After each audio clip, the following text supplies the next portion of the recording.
Today we're discussing logic, methods of proof.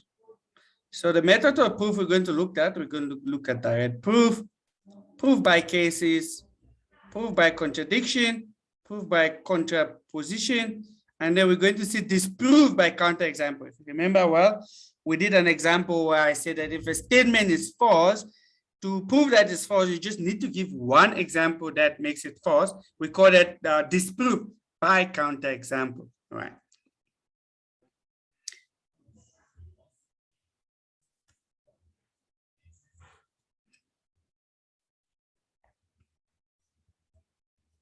All right, so let's start with direct proof.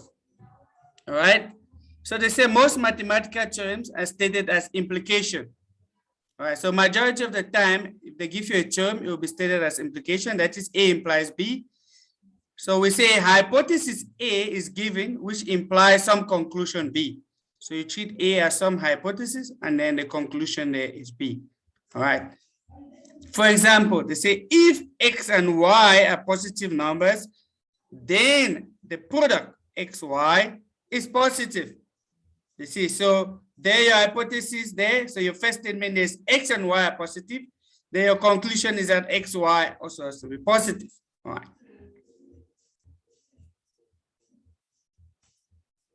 Let's look at example 1. Guys, as we go along, I'm going to show you guys what the differences between direct proof and the other proofs. Just so that if I ask you a question, you don't get confused if this is a direct proof or it's a proof by contradiction and so on. All right. So let's look at this first example, and I'm going to highlight what is unique about a direct proof.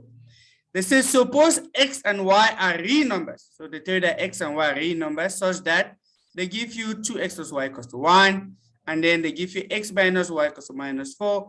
Then they say prove that x is equals to 1, y equals to 3. All right, so this is a direct proof because I've given you 2 equations with 2 unknowns, and then I tell you that prove that this is the value of the unknown. All right, so the easiest way to do it, you can solve them simultaneously, or you can use substitution method. Substitution method, you can start with any of the equations. So let's say I choose this one here. I choose to make x the subject, and then I now substitute in the second equation. This one here, substitute in the second equation, and if you simplify this, you just end up with y equals to 3. Obviously, it's y equals to 3. If you plug it in here, x just becomes 3 minus 4, which is minus 1. Let's see, there we go. So it's very direct. We can give you 2 equations, 2 unknowns, that actually tell you that prove that this unknowns are actually this and this. All right, so that is just a direct proof. Okay, let's look at more exciting examples of direct proofs. All right, let's look at example 2. Again, I'm going to highlight what is very critical here. So they say prove that the sum of 2 even integers is even. Guys, they didn't say prove that the sum of 2 integers is even. They say prove that the sum of 2 even. All right, I tell you exactly that the integers we're working with, they actually even.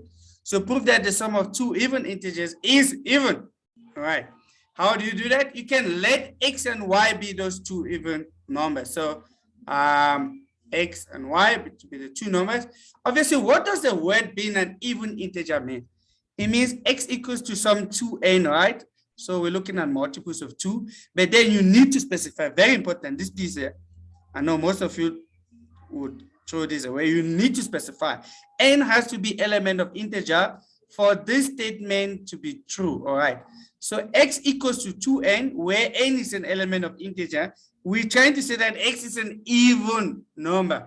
All right, similarly, you can say y equals to 2m. Guys, this n and m that I'm using here, they're just random letters. You can use a or b or v or w and so on.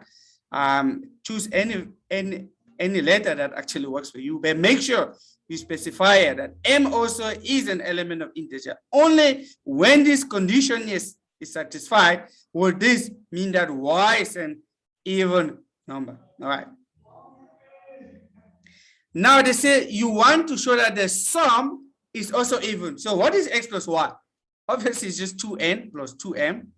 But the trick here is try and factor out a 2. All right. So if you take out a 2, you see it's 2 times something, all right? 2 times n plus m, where n plus m is also an element of integer. In that case, the conclusion is that the sum is also even, and you're done. All right.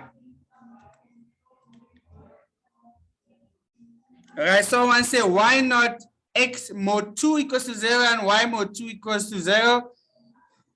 Well, that is completely true. So that also means that that they even, meaning that your remainder is actually 0. But I'm going to tell you this in advance. You try and use mod when you're doing logic circuit design and in computer programming. All right. For my class, please stick to this method here. All right. You're going to see where modulus become very important in the future. So if I take m modulus 2 and I get the remainder, so remember when you take mod, you focus on the remainder. The remainder is 0, it means it's even. It's true. But if we have to go this route to prove it, it's going to be a lot of work.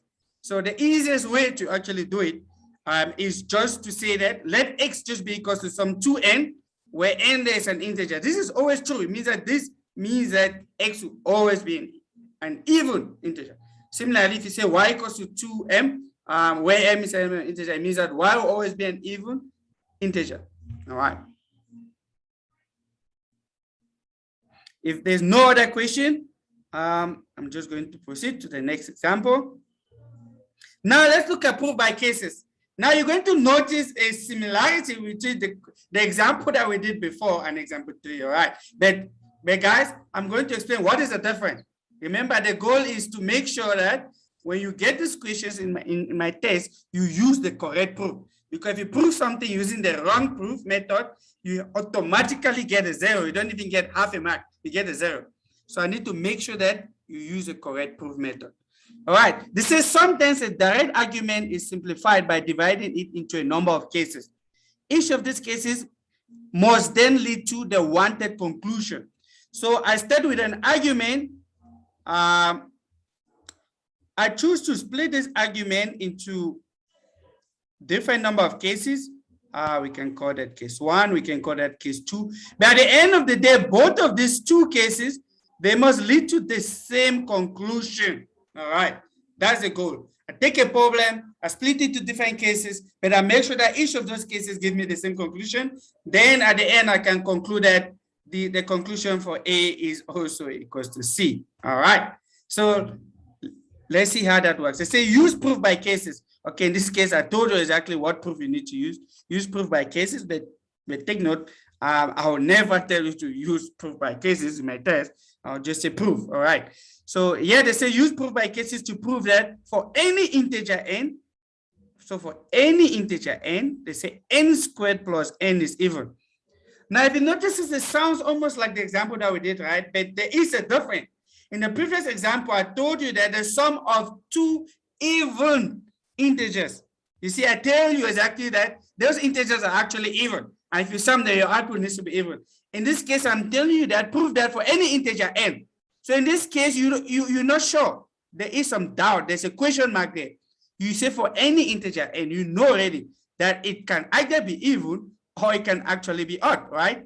So the fact that it can be even or odd, it means that you need to treat it as two different cases. All right. So hence, that's a difference between direct proof and proof by cases. Proof by cases, there's always that question mark. You're talking of an integer and you're not sure if it's odd or even. You need to consider the case when it's even. You need to consider the case when it is odd. If you have the same conclusion, then you're done. All right. So let's see for case 1. We let n to be even. You can start in any order. You can say your case 1 is let n be odd. All right. As long as you show both of the cases. Please don't just do one and you think you're done. I've seen that many times in my exam. People just say they do case 1 and then once they conclude that it's even, then they think they're done. You get half of the mark. All right. You only conclude where both cases lead to the same conclusion. So for case 1, we say let n be even. We know what even means. It means n equals 2. We can use 2m or 2a or 2b, any letter that you choose to use. But very important, this piece here. M must be an element of integer for this, for n to be an even integer. All right, this m there has to be an element of integer for that statement to be true. Now we want to show that n squared plus n is also even. So what is n squared plus n? So in the place of n, I just put 2m. So I have 2m squared plus 2m. So I have 4m squared plus 2m. Now to show that something is even, you just need to factor out the 2. All right, factor out the 2. And then in conclusion, you say that this whole thing here, so where this whole thing here is an element of integer. All right, remember, if m is an element of integer, automatically 2 times m squared plus another m will also be an element of integer. That's automatic. All right, therefore you can conclude that therefore n squared plus n is even. That is half of the work done. You need to look at case 2. What happens if we let n to be odd? Do we still get the conclusion that n squared plus n is even? Let's see that as well. Let's check if that works. You can see they work. So let's go step by step. If n is odd, remember when we talk of odd, you use 2m plus 1. You must always add this plus 1 there. All right. If I take an even number and I add 1 to it, automatically becomes an odd number. And by definition, we say an even number is a number that divide 2 without a remainder. And odd numbers divide 2 with a remainder. All right. So the easiest way of demonstrating what is an odd number is just to use 2m plus 1, where m is an element of integer. Very important. Where m is an element of integer. Now, what becomes n squared plus n? Everywhere you see n, you just substitute 2m plus 1. Simplify as much as possible up to this step, and then factor out. You see 2 is common.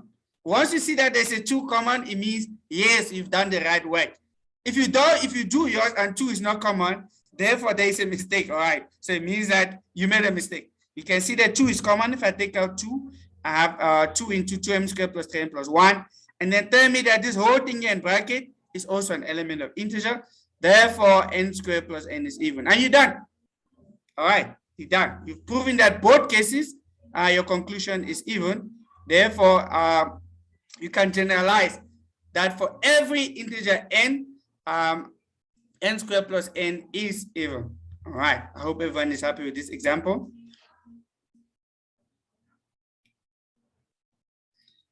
Another example, all right. Now, in this example, if you notice it, again, they said that let n be an integer, all right? Let n be an integer. So I'm telling you that n is an integer. And then I say, prove that this whole thing is even. You see, there's that question mark. What? N is an integer, yes. But you need to ask yourself, is it odd or is it even? You need to always ask yourself that question. Is it odd or is it even? The fact that you're asking that question mark, if n is odd or even, it means that you're dealing with what? Proof by cases. You must treat the case when it's even. You must prove the case when it is odd. So let's see for case 1. Let n be even. This time I choose to use 2a. Like I say, you can use any letter there. It can be 2m, 2x, 2y. But make sure you specify that it is an element of integer. Because only when you mention that, then this statement is true that n is even. Now, what is 9n squared plus 3n minus 2? Obviously, everywhere you see n, you just put 2a. Simplify as much as possible up to this step. Notice if there's a 2 that's common. Once you see there's a 2 common, then you're good to go. It means you can factor out that 2 that is common. Everything that is left in bracket, just say that is an element of integer. And your conclusion is that therefore it's even, right? Because why is it even? Because it's 2 times some integer, automatically has to be even. All right. Let's look at case 2. Now we look at the case where n is odd. When n is odd,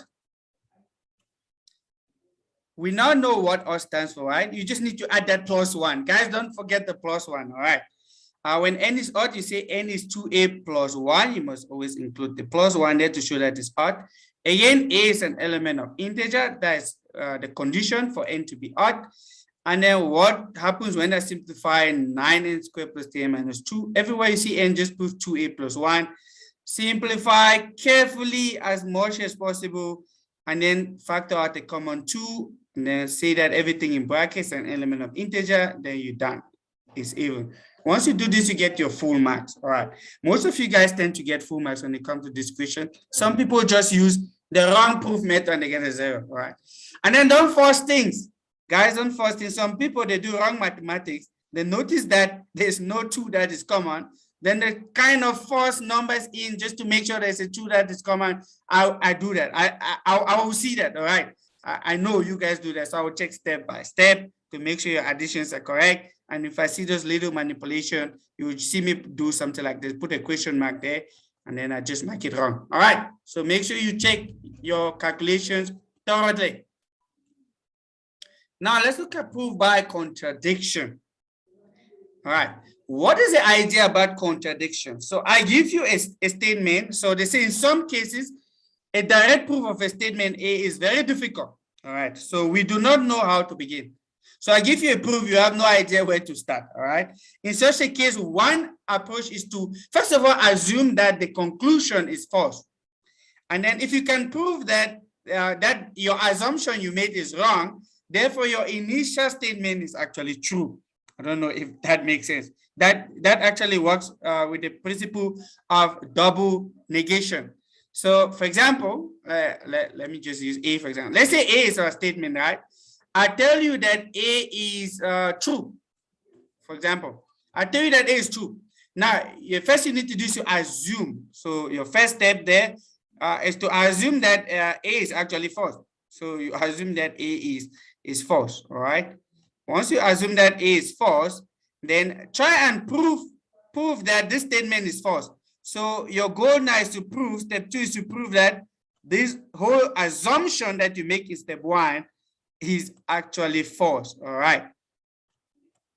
Once you prove that the assumption is false, obviously, it means that this original statement is actually true, all right? Because if you assume that something is false, and then you prove that that assumption is completely wrong, it means that what the original statement is true. That's the logic behind contradiction, all right? Let's look at some examples. Let's see if there's any question there. How do we prove that n is odd? Obviously, to prove that n is odd, for example, that's a very nice question because for all the examples we've done, you just need to factor the common 2. To prove that n is odd, you have to come up with something like this. Find a common 2, but make sure that you have a +1 sitting somewhere, all right? So it can be 2 times anything can go in there as long as you conclude that everything in brackets is an integer. Then you say +1, then your conclusion is that it's odd. All right. For even, we just want to show that 2 times some integer to actually conclude that it's even. All right. So for odd, you want to add this +1. For example, that's a very nice question, actually. So let's assume that I give you 4n plus 5. All right. So I assume that I give you 4n plus 5. Now, how do you show me that this is odd? Because by looking at this, I know it's odd, all right? But if the question was, how do you prove that this is odd? Your goal now is to rewrite this in a different way. So I can write this as 4n plus 4. You see, now I split the 5 into 4 plus 1. Because I'll need this 1 to be a standalone 1, all right? Now, looking at 4n plus 4, there's a 2 that's common, right? Or 4 is even common. I'll just take out 2. You see, if I take out 2, I have 2n plus 2. I have 2n plus 2. And then I have plus 1. All right. There you go. You've proven that it's odd. So that's the whole idea. To show that it's odd, just make sure you have that 1. Take out the 1. All right. And then find a factor of 2 and then write the conclusion that is odd. Any other question? Okay, I see everyone is happy. Yes, the +1 is always outside the braces. Remember, when we said that n is odd, we say we let n to be, let's say 2 times a plus 1. All right, you see, this +1 here is always a standalone. All right, it's outside the brackets. All right.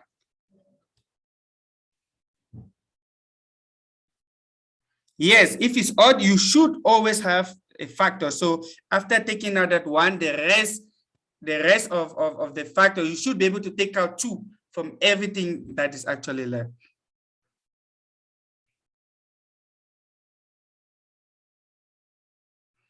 Okay, for example, 4, you said, how do we know if we must use proof by cases?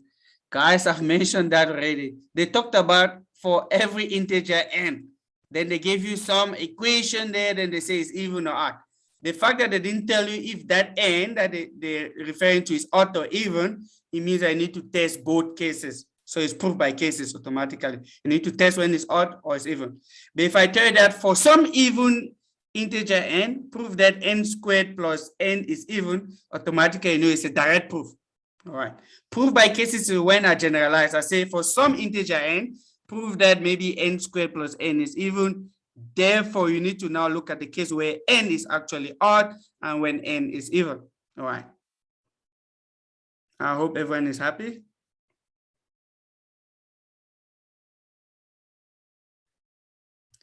All right, let's go to proof by contradiction.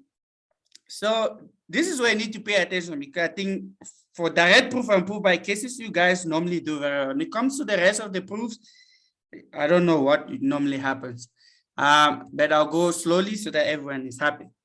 So for proof by contradiction, now read this carefully. They say prove that for all real numbers x. Now you need to be careful. We're no longer talking of integers being odd or even. I tell you that for all real numbers x, so x is a real number, and then I tell you that x squared minus 4x plus 17 is not equal to 0. You see, I'm not talking about odd or even. So it's not a direct proof. It's not proved by cases. You know now this is something completely different, because there's nothing to do with odd or even here. All right. So first thing is, let your A stands for the statement for all real numbers x squared minus 4x plus 17 is not equal to 0. Now, the assumption you need to make is suppose, very, very important. I need to see that on your paper is suppose that statement is false. All right. Suppose A is false. What does that mean? It means that obviously x squared minus 4x plus 17 is equal to 0 for some real numbers x. All right. And you need to show that your assumption is wrong. All right. So how do you show that your assumption is wrong? Try and see if you can solve this quadratic equation. If you look for the discriminant, remember your discriminant is b squared minus 4ac. If you look for your discriminant, notice it's going to be less than 0. Without even doing all these maths that I'm doing here, you can just look for your discriminant, b squared minus 4ac. Once it shows you that your discriminant is negative, it means that you have no root. All right, there's no root. Your quadratic function has no root at all. It has no solution. So discriminant less than 0 means you have no root, no solution. But that is a contradiction. When I use the word contradiction, it means that you are saying that that this must be equal to 0. Remember, if you say a quadratic function is equal to 0 for some real number x, what you're trying to say is that there is a solution.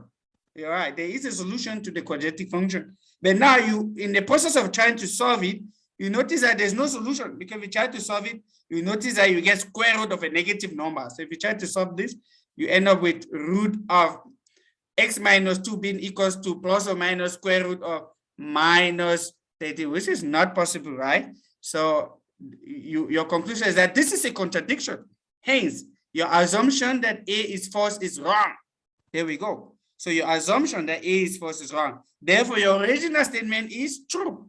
Therefore, A is true, meaning that x squared minus 4x plus 17 is not equal to 0 for all x element of integer.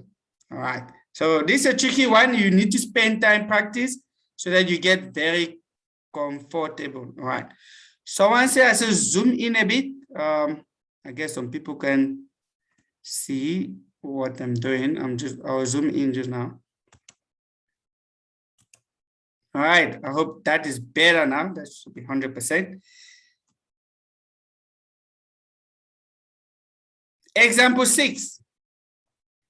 Example 6, it says, suppose that x is a non-zero. So this one is a very tricky one. Let me just go all the way to the top. All right. So example 6 is a very tricky one. You need to pay attention. So suppose x is a non-zero rational number.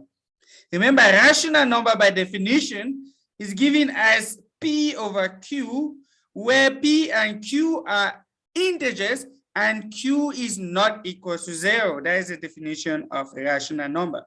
But now, what is the difference between rational and irrational? Right. So that's where the question actually comes in, because I'm talking of rational number, and then I'm also talking of a y that is irrational. All right, so I'm going to explain what the difference is. A rational number, beside the definition that I explained here, once you do that division, you get repeating roots. All right, you get repeating roots. And for an irrational number, the roots, your roots are not repeated. Also, when I talk of, I'm referring to your decimals here.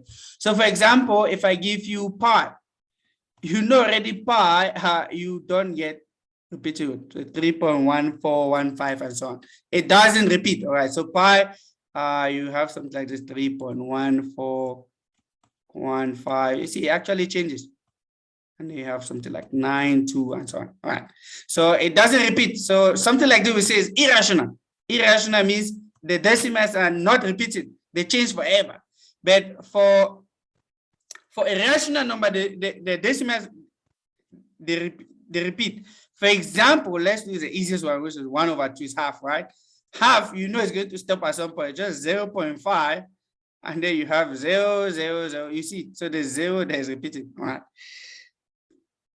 So I hope everyone is happy with what a rational and an irrational number is. Okay, let's go back to our proof. So suppose x is a non-zero rational number and y is an irrational number. They say prove that the product xy is irrational.